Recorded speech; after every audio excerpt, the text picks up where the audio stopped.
Assalamualaikum warahmatullahi wabarakatuh. Seperti biasanya, pada kesempatan kali ini saya akan membagikan sebuah kisah misteri. Kisah kali ini berjudul Wanita Misterius. Sebelum saya lanjutkan ke inti ceritanya, bagi teman-teman semua yang belum subscribe, silahkan bisa tekan tombol subscribe terlebih dahulu dan jangan lupa aktifkan lonceng notifikasinya agar tidak ketinggalan update video-video terbaru dari kami. Untuk itu langsung saja tanpa perlu kita berlama-lama lagi, kita langsung masuk ke inti ceritanya.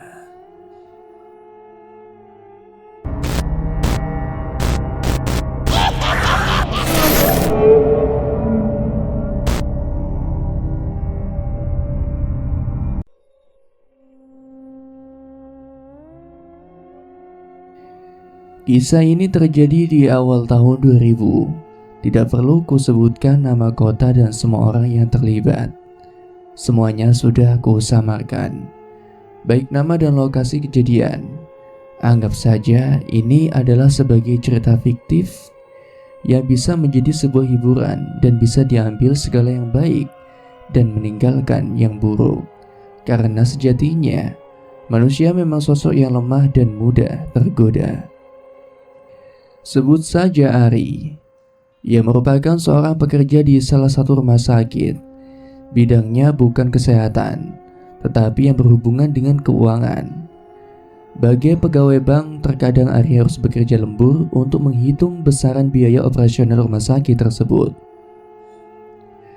Sudah jam 9 ternyata, ucap Ari ketika melihat jam dinding. Suasana kantor malam itu cukup sepi, hanya tinggal Ari dan Mbak Dia, senior di atasnya. Sedangkan yang lainnya sudah pulang sedari sore. Mau pulang jam berapa, Mbak? Tanya Ari. Duluan aja gak apa-apa, Ar. Aku masih nunggu jemputan suamiku dulu, jawabnya. Ya udah Mbak, aku pulang duluan ya, ujar Ari sambil menggendong ransel miliknya. Ari berjalan sepanjang lorong rumah sakit. Suasana tampak sepi. Bahkan beberapa tempat yang biasa menjadi titik kumpul para penunggu pasien terlihat lenggang tak terisi. Meskipun Ari sudah biasa dengan hal itu, namun malam itu terasa begitu mencekam. Udaranya begitu terasa dingin, membuatnya harus menaikkan resleting jaketnya. Ari bergidik, kemudian bergegas mempercepat langkahnya. Sesekali ia tengokkan kepala ke sekitaran, memastikan apakah ada orang atau tidak, karena sedari tadi ia merasakan ada yang sedang mengawasinya. Srek, srek. Ari terhenti, kepalanya menoleh ke arah sumber suara. Dahinya berkerut saat melihat ke arah semak yang tidak jauh dari tempatnya sekarang berdiri. Lama Ari menunggu, dia amatinya lekat-lekat semak belukar di sampingnya. Sekilas ia melihat ayunan di taman di dekat taman itu bergerak sendiri. Meow. Ari kaget sampai nyaris terjengkang ke belakang. Kucing sialan, umpatnya. Sesampainya di depan parkiran, Ari tidak langsung mengambil sepeda motornya, melainkan pergi keluar area rumah sakit untuk membakar sebatang rokok. Ia malas untuk langsung pulang, pikirannya masih tertuju dengan kisah percintaannya yang tidak begitu mulus. Menit demi menit berlalu, udara semakin terasa dingin, suasana di sekitar tempat Ari duduk sudah mulai sepi. Cuma terdapat beberapa muda-mudi yang duduk di pinggir trotoar.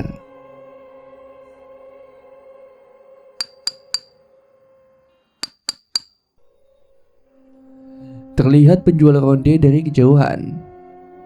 Pak, sini, panggil Ari sambil melambaikan tangan menyuruh pedagang itu untuk mendekat. Mas, mau berapa?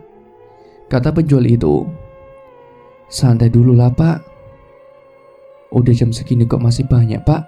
Tanya Ari penasaran saat melihat dagangan dari bapak penjual itu masih terlihat penuh. Baru aja keluar Mas. Biasanya memang jualan malam. Kalau siang juga jarang ada yang mau beli wedang ronde mas. Jawab bapak itu sambil memberikan semangkuk wedang ronde yang masih mengepul. Oh gitu ya pak, jawabnya sambil menerima wedang ronde dari penjualnya. Tergiur dengan kehangatan yang diberikan, langsung saja Ari menyeruput air jahe dari wedang tersebut. Mbaknya buatan dipesan ke sekalian Thomas, ujar bapak itu. Mbak? Mbak yang mana pak? Ujar Ari keheranan. Ya tadi pas saya datang terus buatin ke emas. Dia bilang mau ke toilet dulu, ucapnya. Dari tadi saya sendirian pak, ucap Ari kebingungan. Sekilas penjual ronde itu terdiam dan menatap Ari lekat. Namun ia memilih untuk mengangguk dan tersenyum. Orangnya seperti apa pak? Ucap Ari yang masih penasaran. Cantik mas, rambutnya sepunggung, lurus. Itu temanmu Thomas, ujar bapak itu yang memastikan kalau apa yang dia lihat tidak salah. Ari tersenyum dan mengatakan, iya pak, itu tadi teman saya. Segera setelah itu dia membayar uang ronde dan langsung pergi meninggalkan bapak itu. Setelah Ari kembali ke parkiran untuk mengambil motornya, kali ini ia berniat untuk mengisi perutnya. Dia masih malas untuk pulang, padahal jam sudah menunjukkan pukul 10 malam. Sepanjang perjalanan Ari terus memikirkan sosok wanita yang disebut oleh penjual ronde tadi. Mungkin si bapak salah lihat, karena beberapa meter dari tempatnya duduk juga ada sepasang kekasih. Tidak mau ambil pusing, ia menggelengkan kepala. Segera ia mencari tempat untuk mengisi perutnya. Setelah beberapa waktu, akhirnya dia mendapatkan sebuah tempat untuk makan. Warung nasi goreng yang masih buka. Nasi goreng si Gio mas, pedes. Ngombene wedangi curug panas, ujar Ari pada si penjual. Mbaknya gak sekalian mas, tanya si penjual. Hah? Mbak siapa? Batin Ari. Gak pak, nanti aja, ucapnya karena malas untuk berdebat. Setelah menyantap sepiring penuh nasi goreng dan segelas jeruk panas, dilihatnya jam sudah hampir pukul 12 malam. Biarlah, ucap Ari saat tahu dia pasti akan sampai rumah dengan larut malam. Selesai membayar, segera Ari tancap gas untuk menuju rumahnya. Tumben, kok berat ya? Batin Ari saat merasakan motor yang dikendarinya terasa berat. Biasanya dia bisa melaju kencang saat ditanjakan. Segera dia menepi untuk mengecek ban motornya. Aman kok, tidak ada yang bocor juga, ucapnya keheranan. Perjalanan pun dia lanjutkan lagi. Jalanan sudah begitu sepi. Beberapa kali dia berpapasan dengan pengendara lainnya, tetapi terlihat tidak ada seorang pun yang tujuannya sama dengan dirinya. Hawa dingin semakin terasa. Semilir angin yang menerpa wajah Ari terasa kencang. Repot ini kalau hujan, batin Ari. Segera ia kencangkan laju kendaraannya. Rumahnya sudah dekat. Tinggal 2 belokan lagi, kemudian masuk ke gapura desa melewati makam baru, ia akan sampai. Pada belokan pertama, Ari mulai menurunkan kecepatan saat dia melihat ke arah spion. Ada yang memboncengnya dengan posisi menyamping, kepalanya menunduk, rambutnya menutupi wajahnya. Namun anehnya, rambut itu tidak berkibar sama sekali ke belakang, seolah rambut wanita itu sudah menempel satu sama lain, seperti mannequin. Astagfirullahaladzim, ujar Ari. Segera ia melajukan kendaraannya lebih cepat. Dengan jantung yang berdebar, ia melirik ke arah spion. Namun sosok itu sudah menghilang. Ari mengira mungkin tadi dirinya sedang berimajinasi karena batin dan badannya begitu lelah hari ini. Atau mungkin karena dirinya terlalu memikirkan sosok wanita itu, sampai-sampai ia berhalusinasi seperti itu. Lantas kemudian ia segera memutar gas lebih dalam, tetapi sepeda motornya kembali menjadi berat dan mengeluarkan suara raungan, seolah ada beban yang begitu besar. Merasa ada yang tidak beres, Ari kembali melihat dari spion, dan terasa ada sesuatu yang merosot melewati perutnya. Bukan wanita lagi yang dia lihat, tapi sosok pocong masih lengkap dengan tali dan kuncirnya. Kain kafannya terlihat bersih. Semerbak aroma kabur barus menguar hebat. Ari panik sejadi-jadinya. Ia tidak bisa berpikir. Pilihannya adalah ngebut atau jatuhkan motornya. Belum sempat Ari memutuskan terdengar suara wanita. "Aku melu balik yo mas," ucapnya dengan halus dan lirih. Tanpa menjawab, Ari segera tancap gas sekencang mungkin, berharap sosok itu sudah pergi. Tetapi sepanjang perjalanan, sosok itu masih terus menempel di jok belakang motor yang ia kendarai. Bahkan Ari sesekali merasakan ada rasa kenyal yang menempel di bagian punggungnya. Setibanya di rumah, segera Ari mandi dan bersih-bersih. Ibunya yang melihat hal itu heran dengan kelakuan anaknya, padahal biasanya ia selalu meminta tolong untuk dibuatkan kopi terlebih dahulu. "Tumben Ar, pulang langsung mandi," ucap ibunya sambil memberikan secangkir kopi kesukaan Ari. "Gak apa-apa bu, gerah aja rasanya," ucapnya yang sudah duduk di dekat sang ibu. "Kirain kamu tadi sama temenmu. Ibu lihat ada wanita di depan tadi," kata Bu Sariman, ibunya Ari. Ari yang sedang meniup kopi menghentikan aktivitasnya dan meletakkan secangkir kopinya di meja. "Teman siapa bu ah?" tanya Ari penasaran. "Ya temanmu toh, kan tadi sama kamu," jawabnya. "Orangnya seperti apa bu?" Kembali Ari menanyakan hal yang sama pada dua orang yang berbeda. "Orangnya cantik, rambutnya sepunggung, lurus, hitam." Ibu menyebutkan ciri-ciri wanita itu. Seketika bulu kuduk Ari meremang. Itu sosok yang dilihatnya tadi di jalan.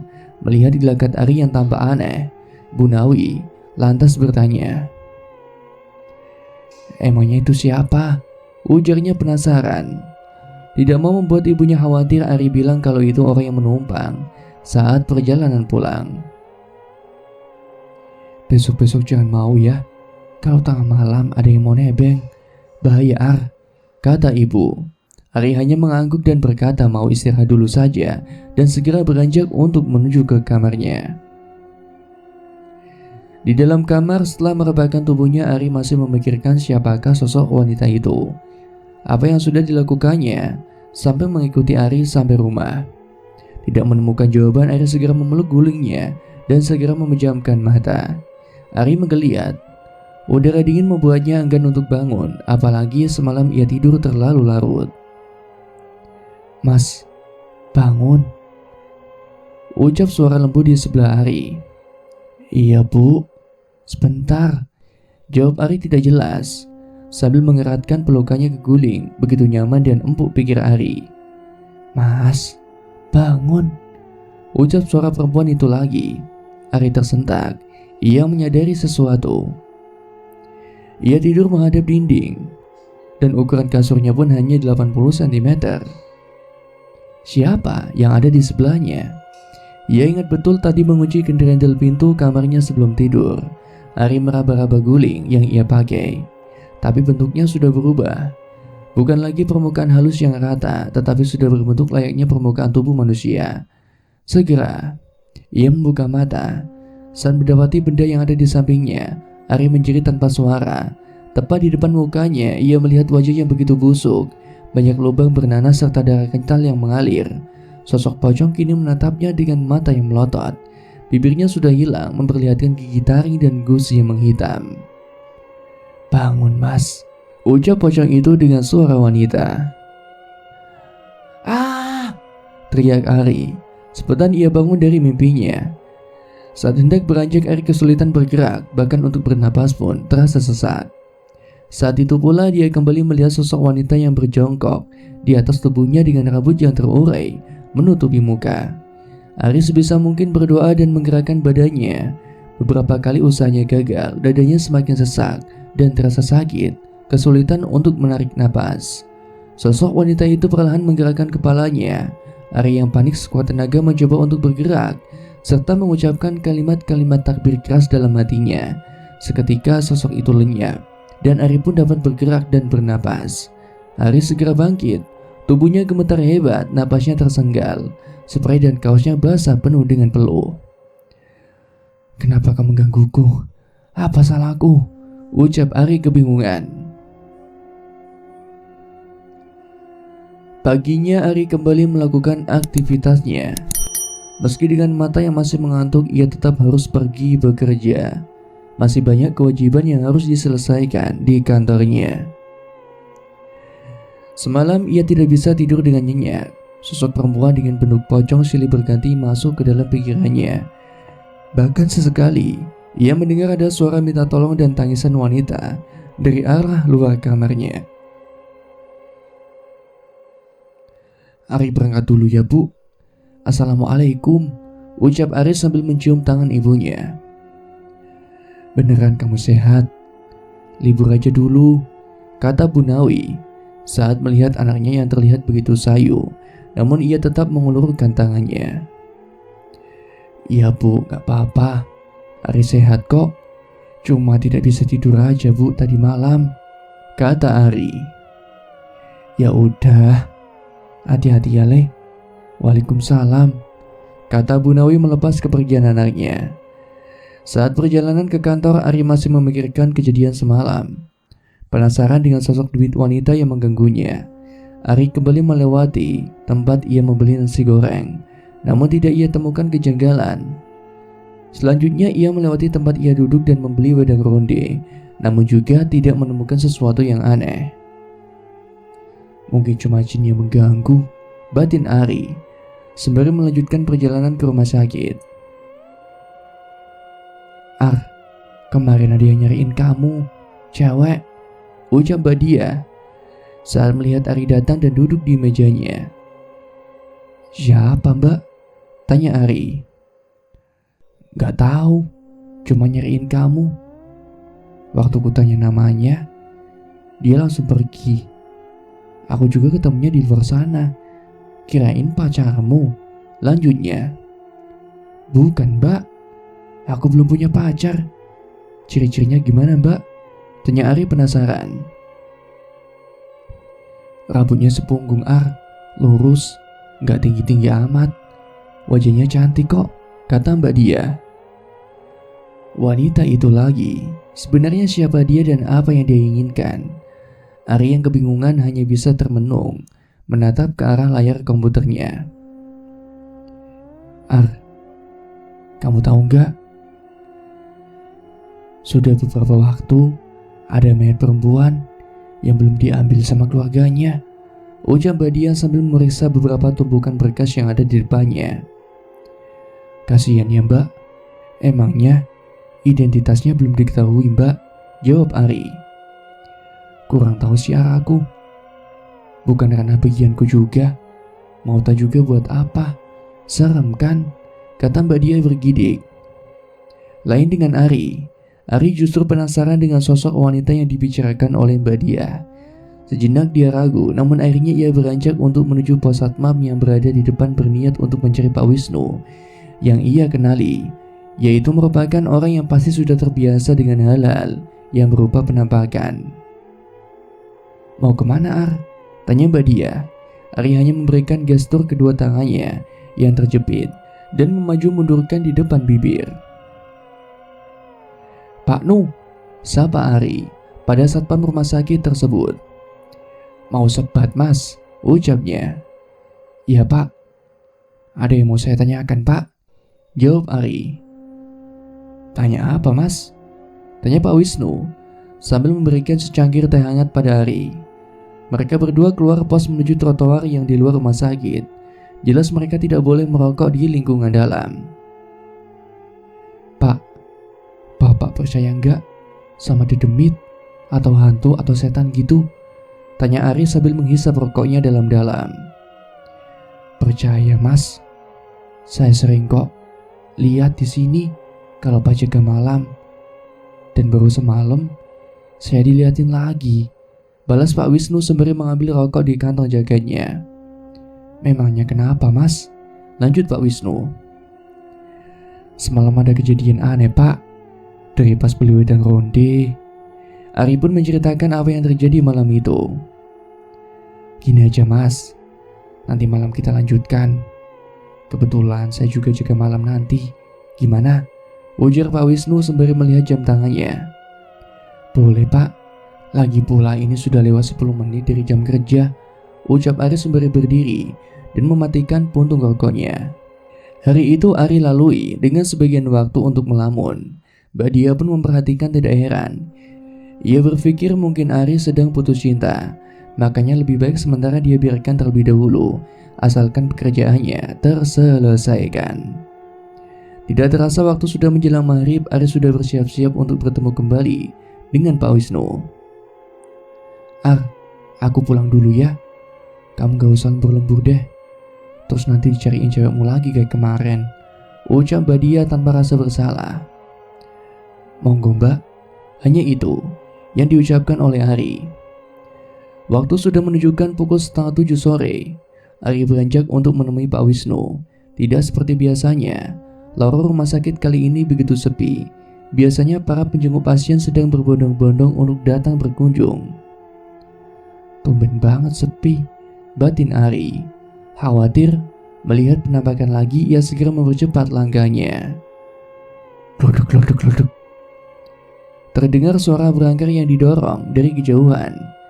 Setelah mendekat ternyata itu adalah petugas kamar mayat yang sedang mendorong berangkar mayat. Merinding dengan apa yang dia lihat. Padahal biasanya juga dia biasa dengan kondisi seperti itu. Tapi entah kenapa, sore ini ia enggan sekali menemui hal-hal yang berhubungan dengan kematian. Sejenak Ari berhenti memberikan jalan pada mereka. Petugas itu tersenyum saat melihat Ari, namun ada yang membuatnya terpaku. Di atas berangkar itu, Ari kembali melihat sosok wanita dengan pandangan menunduk, tertutup rambutnya. Namun kali ini ia melihat ada tetesan darah yang terus menetes mengenai kepala si mayit. Tersadar, Ari langsung menjerit dan berlari sekuat tenaga untuk menuju ke pos satpam. Mas, kamu kenapa? Tanya Pak Nu saat melihat Ari yang berlari kencang dengan wajah pucat pasi. Jadi gimana Pak Nu? Tanya Ari tanpa basa-basi, meski napasnya masih tersengal-sengal. Seharian ini saya mikirin cerita Mas Ari, ucap Pak Wisnu. Mas Ari udah tahu kalau ada jenazah wanita yang sudah beberapa hari ini belum diambil sama keluarganya, lanjut Pak Nu. Sedangkan Ari hanya mengangguk. Ciri-ciri wanita yang Mas Ari sebutkan itu mirip dengan apa yang saya lihat kemarin malam. Dan tiba-tiba Pak Wisnu berhenti. Kenapa Pak? Kata Ari mendesak.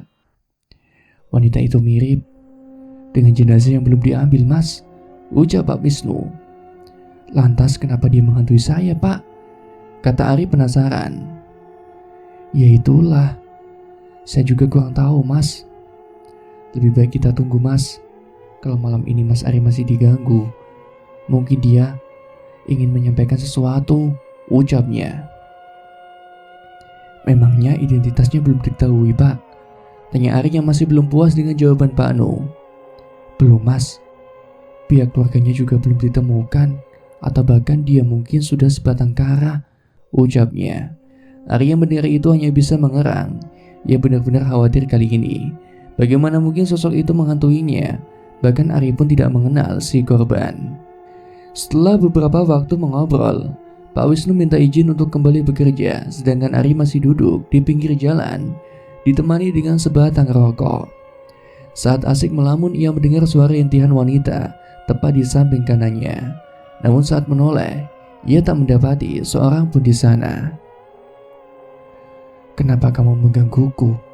Bahkan aku pun tidak kenal denganmu, batin Ari.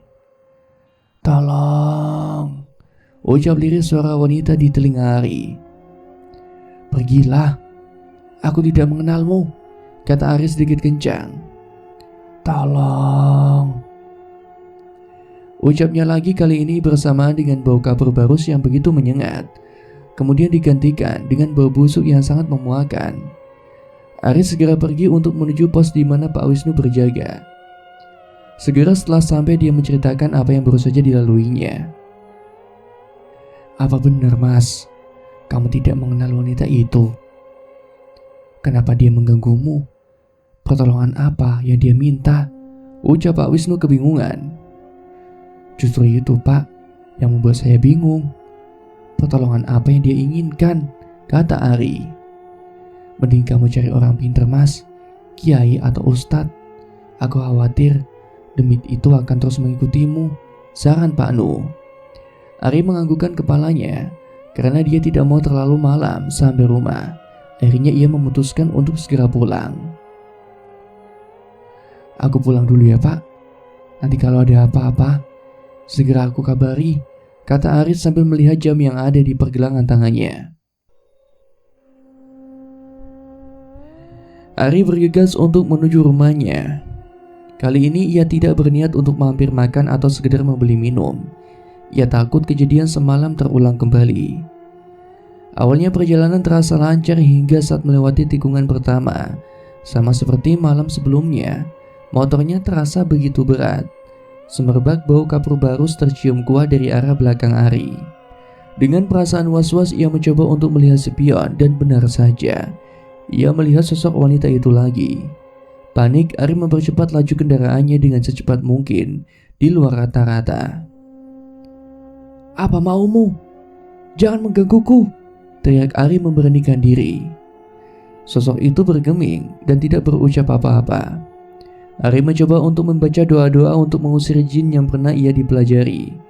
Sejurus kemudian sosok itu lenyap menjadi gumpalan asap dibarengi dengan bau kapur barus yang begitu menyengat. Sampainya di rumah, Ari segera membersihkan diri dan langsung menuju tempat tidur. Ia begitu lelah malam ini sampai tidak memiliki tenaga untuk beraktivitas lagi. Tidurnya cukup lenyak sampai ia merasakan selimutnya tertarik ke bawah. Lantas ia menariknya kembali ke atas. Kejadian serupa terjadi berulang kali sampai akhirnya Ari jengkel. Kemudian menarik selimutnya dengan keras sambil mengumpat. Asu, umpat Ari. Saat setelah itu ia mendengar lirik suara tangis wanita. Tersadar, Ari segera bangkit mencari sumber suara. Sialan, kenapa aku yang malah diganggu seperti ini? Ucapnya jengkel. Suara itu terus muncul dari sisi samping kanan Ari. Dengan ketakutan ia mencoba untuk berbalik menghadap ke tembok. Namun saat ia menoleh, justru ia mendapatkan wajah demit perempuan yang ada di depan mukanya. Tolong, tolong, ucapnya sambil lirih. Dalam ketergesaannya, Ari malah terguling ke samping dan jatuh di dipan. Ia mengerang kesakitan. Tidak sampai di situ, kali ini ada tangan penuh dengan darah memegangi kaki Ari. Ar, kamu kenapa? Bukain pintunya, Ar.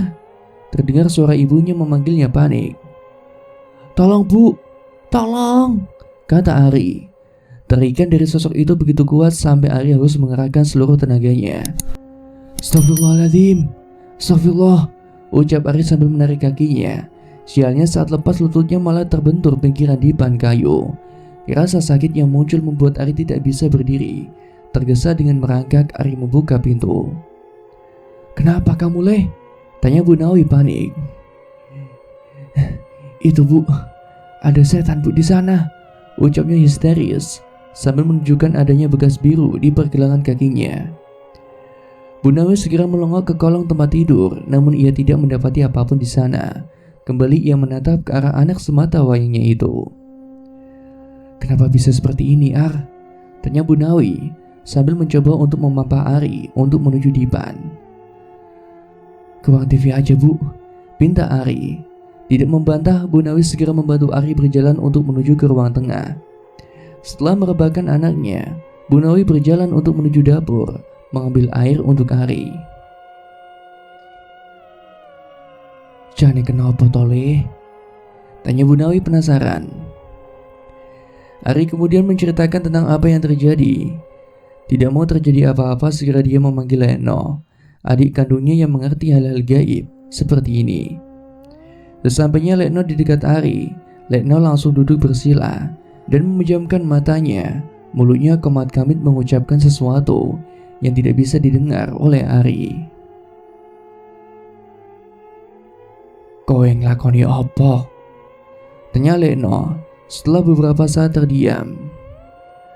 Boten ngertos Pak Lek, jawab Ari. Pak Lek terlihat khawatir, dia pun mendecakkan lidahnya. Waduh, hari lahirmu sama dengan dia, Ri. Salah dia sebenarnya mati dengan bunuh diri, ucap Leno. Bunuh diri? Ucap Ari bingung. Kamu tidak tahu, padahal kamu kerja di rumah sakit yang menyimpan jenazahnya. Coba kamu pastikan ini benar atau tidak, sahut Leno. Segera Ari meminta untuk diambilkan HP-nya dalam kamar. Kemudian ia menghubungi nomor Pak Wisnu untuk mencari tahu. Benar saja ternyata sosok yang dia temui bunuh diri dengan melompat dari lantai 5 di hotel salah satu di kota tempat tinggal Ari. Benar Pak Le, dia mati bunuh diri. Kenapa dia malah menggangguku? Ucap Ari. Lah yombo, tapi dino lahir pasaran cowok mau podo karo bocah wadon kui. Dan dia meminta teman, ucapnya. Seketika suara hening. Terus gimana ini Pak Le? Tanya Ari ketakutan. Sementara biar Pak Le pagari kamu dulu. Lebih cepat, jenazahnya dikuburkan lebih baik. Tapi kalau jenazah itu masih belum teridentifikasi dengan jelas, butuh waktu sampai 30 hari Pak Le. Itu sudah menjadi prosedur, ucap Ari panik. Tidak mungkin selama 30 hari ke depan ia terus mendapatkan teror seperti ini. Kekhawatiran benar-benar terlihat dari wajah Ari, sedangkan ibunya sendiri tadi diam, memperhatikan tak kalah paniknya setelah mendengar penuturan dari adiknya. Apa ada cara lain? Ujarnya saat mereka semua diam. Ada. Dan ini agak aneh. Belum tentu Ari mau melakukan itu semua Mbak Yu, ujarnya. Apa itu Pak Le? Kamu harus didoakan seolah kamu sudah meninggal, jawabnya datar. Dek. Ari menelan ludah. Ia tidak biasa membayangkan jika ia harus dipocong dan diasinkan, layaknya seperti mayit. Kalau dengan perkataan Pak Leno, Ari menatap ibunya, meminta pendapat. Anakku itu masih hidup, noh. Jangan macam-macam. Aku tahu ritual itu. Salah-salah, bisa mati beneran, ujarnya panik. Ya aku juga tahu. Biar sementara ini aku akan tidur menemani Ari, jawab Pak Li. Malam itu akhirnya Leno menemani Ari, takut kalau sosok demit itu kembali mengganggu keponakannya. Sedangkan Ari yang sudah tertidur kembali bermimpi. Ia bertemu dengan wanita itu dan selalu mengatakan kalau mau ikut dengan Ari dan meminta untuk menemaninya. Leno yang mengetahui Ari sedang diganggu lewat mimpinya, segera ia duduk bersila dan berdoa agar keponakannya mendapatkan keselamatan. Ra usah melu-melu sing dudu urusanmu. Bocah iki wis dadi bakal ngancani aku. Terdengar suara wanita dengan desis yang mengerikan. Perlahan, Leno membuka mata. Di hadapannya ada sosok wanita dengan wajah separuh hancur dan darah yang terus mengalir dari bibirnya. Sedangkan tangannya saat ini memegangi pergelangan kaki Ari. Ngopo kowe ganggu bocah iki? Bocah iki ra ngerti apa-apa, ujar Leno, tidak mau kalah. Koyosanku. Aku sing milih sapa sing bakal ngancani aku, katanya sambil tertawa mengerikan. Dirasa tidak bisa diajak bicara, Leno kembali memejamkan mata. Bibirnya merapalkan doa untuk mengusir demit itu. Namun bukannya pergi, justru ia tertawa dan menirukan doa yang dilantunkan oleh laki-laki tua itu. Tidak bergeming, Leno tetap melantunkan doa untuk membakar jin itu, walau sama-sama makhluk ciptaannya. Akan tetapi tidak ada pilihan lain baginya. Terpaksa, Leno harus membinasakannya. Keringat mulai membanjiri tubuh Leno, sedangkan sosok yang ada di hadapannya itu terus saja mengeram, hingga akhirnya terdengar suara ledakan dari atap rumah. Sosok itu berubah. Kini ia menampilkan wujud jauh lebih mengerikan. Tubuhnya meninggi, rambutnya awut-awutan, kulitnya berbulu, serta payudara besar yang mengeluarkan nanah serta darah dengan bau yang sangat memuakkan. Bocah ra kena dikandani, geram sosok itu. Sejurus kemudian dia bergerak ke arah Leno, berusaha untuk memukul laki-laki tua itu. Gludak! Tubuh Leno terpental kuat. Punggungnya membentur bufet kayu, dadanya terasa panas. Dibarengi dengan lelehan darah yang keluar dari hidungnya, Bu Nawi yang mendengar suara kegaduhan segera keluar kamar dan mengecek keadaannya. Astagfirullah, ucapnya segera mendekat ke arah adiknya yang terus mengerang dan menuju ke arah Ari. Gugah, ucapnya. Bu Nawi bergegas ke tempat Ari. Ia mencoba untuk membangunkan anaknya, tetapi tiap kali dia bangunkan Ari hanya melotot dan kembali tertidur. Segera kita buat ritual itu, kalau tidak nyawa Ari akan jadi taruhannya, ucap Letno sambil berdiri, berniat untuk menyiapkan segala sesuatu yang diperlukan. Karena tidak mau menjadi fitnah, Letno hanya memanggil keluarga dekat untuk membantunya. Setelah persiapan selesai, segera Ari dimandikan layaknya sudah menjadi jenazah. Kemudian dia dipocong dan ditidurkan di ruang keluarga. Letno segera duduk bersila di depan Ari, membaca sesuatu yang tidak bisa didengar oleh orang lain. Lantunan-lantunan merdu, suara Yasin terdengar merdu, silih berganti dari orang-orang di sekitar Ari. Sedangkan Bu Nawi hanya bisa terisak melihat anaknya yang terus saja melotot dan meminta tolong. Udara di sekitar mereka menjadi lebih panas. Angin yang datang entah dari mana muncul dan berpusar di antara mereka. Samar-samar mereka mencium bau kapur barus yang menguar dari tubuh Ari. Mereka semua merasa mual dengan pekatnya bau tersebut. Beberapa mulai bangkit, berniat untuk membuka jendela, namun mereka urungkan dan kembali duduk dengan wajah yang ketakutan. Saat mereka hendak membuka jendela, justru diperlihatkan banyak sekali sosok pocong yang mengepung rumah Ari. Wujud mereka beraneka ragam, dari yang besar, kecil, gosong, berdarah, maupun yang berkain hitam. Letno sendiri masih duduk bersila di depan Ari. Ia terus melantunkan doa sampai keringat membasahi tubuhnya. Semua orang di ruangan itu begitu terpaku dengan apa yang mereka lihat. Ari yang sedari tadi diam kali ini mulai merancau dan berteriak meminta untuk pulang. Benar, sosok wanita itu ternyata sudah menukar jiwanya untuk iblis. Sosok itulah yang sekarang mengincar Ari, ucap Pak Leno sambil berusaha mengatur nafasnya. Lalu bagaimana, Nok? Ucap Bu Nawi khawatir. Dia masih terjebak di alam lain. Sosok itu terus memintanya untuk mengikutinya. Kita berdoa saja. Semoga Ari segera bangun. Aku akan berusaha mencarinya, kata Leno. Mendengar penuturan dari adiknya, Bu Nawi hanya bisa mengerang dan menangis. Ari merupakan anak satu-satunya. Entah apa yang sudah dilakukannya sampai-sampai membuat dirinya menjadi seperti ini.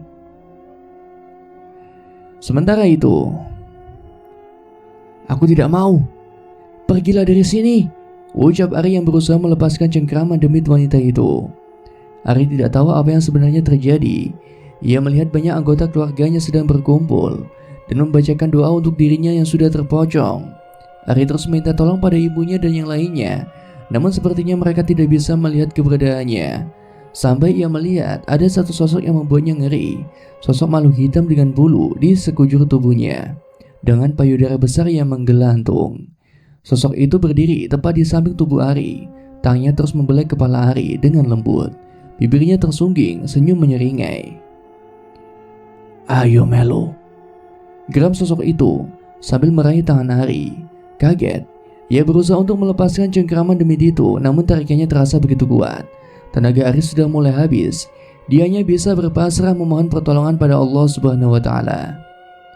Saat sosok itu sudah hampir menyeret Ari keluar rumah, sosok Letno tiba-tiba saja muncul dan melemparkan sesuatu pada demit itu. Entah apa yang terjadi, Ari tidak tahu. Ya, ia ingat Letno segera menarik tangannya dan semuanya menjadi gelap. Seketika Ari pun terbangun, tersadar tubuhnya masih dalam posisi terpocong. Dia mengira bahwa dirinya sudah mati, sedangkan ibunya dan anggota keluarga lainnya terus berdoa tiada henti. Mendengar ada gerakan di depannya, Bu Nawi segera memeluk anaknya, sedang anggota keluarga yang lainnya segera mengucapkan syukur. Letno benar-benar bersyukur. Di saat terakhir dia bisa menemukan Ari.